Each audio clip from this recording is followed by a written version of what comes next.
Let's talk about a story where a personal tragedy, a huge celebrity platform, and raw politics all collided in a very, very public way. This is the story of how a devastating wildfire that burned down Mel Gibson's home kicked off this massive, fiery feud with California's governor, Gavin Newsom. Right? It's the five-word jab that absolutely dominated the headlines. It was sharp, it was sarcastic, it was pure Mel Gibson. But to really get the bite behind a comment like that, you first have to understand the sheer scale of the disaster that sparked it all.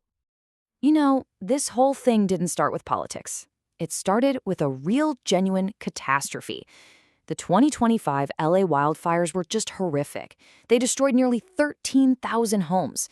And tragically, at least 29 people lost their lives.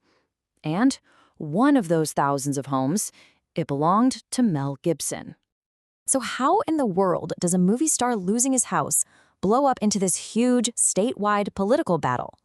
Well, let's trace the timeline, because it really shows you exactly how this whole conflict caught fire. And let me tell you, this was not a slow burn. This thing just exploded in 2025. It went from him talking on podcasts in January to boom. By February, he's officially joining a recall movement. By June, he's using words like overthrow, and it all culminates in these accusations of a government land grab by August. It happened fast. And you have to understand, the really crucial thing here is that this came from a deeply personal, raw place. Gibson wasn't just some pundit commenting from a distance. He was watching footage sent to him by his own son, who was a volunteer firefighter, as the flames literally ate up his neighborhood, and eventually his own $14.5 million home. So at first, his attacks on shows like Joe Rogan's podcast, they were all focused on what he saw as just total mismanagement. He claimed Newsom had failed to maintain the forests, though state officials later pointed out these fires actually started in urban areas. He dropped that now famous hair gel line, and he pointed to specific things like broken fire hydrants to frame the whole thing as a sign of societal collapse. Okay, so this brings us to the next phase, right? This is where Gibson shifts gears, moving from just making sarcastic comments to becoming a full-on political crusader. By February, he was done just talking.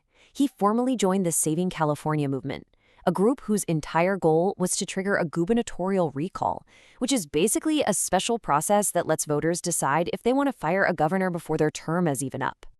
And at a press conference for this recall effort, his language just got so much more intense.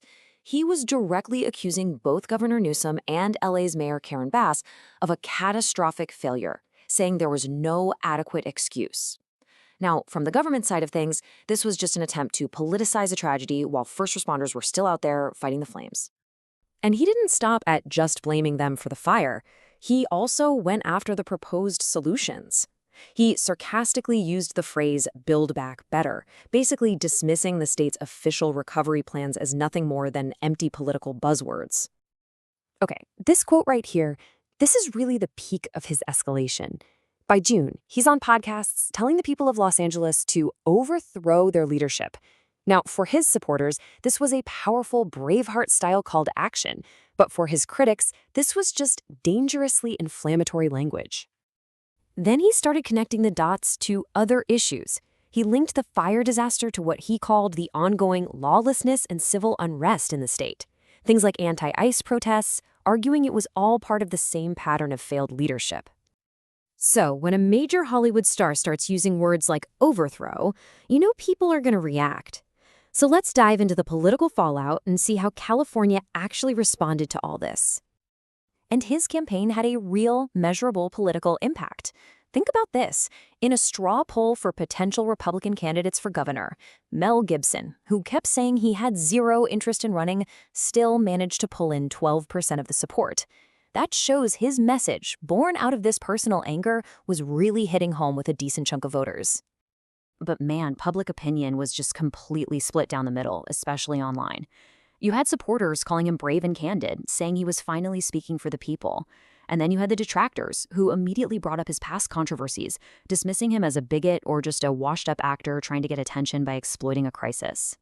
And he just kept going. By August, he was accusing Newsom of wanting to pull the Maui plan, basically stoking those fears of a government land grab, tapping into some of the conspiracy theories that popped up after the awful fires in Lahaina.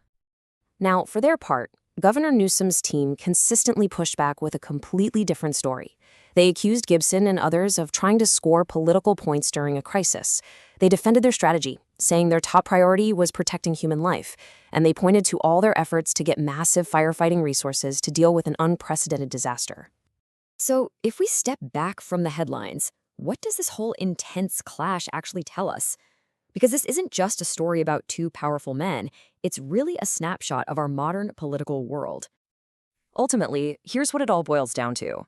Mel Gibson's personal tragedy gave him an incredibly compelling story, and his celebrity status gave him a giant megaphone to tell it. He essentially became the voice for this deep frustration that a lot of Californians were already feeling, whether it was about wildfires or taxes, or just the direction the state was heading. And all of this leaves us with one big, kind of tricky question that goes way beyond just Gibson and Newsom. In this age of polarized politics, where everyone has a platform, where exactly do we draw the line between a citizen just passionately criticizing their government and a public figure using their huge influence to stir up potentially dangerous outrage?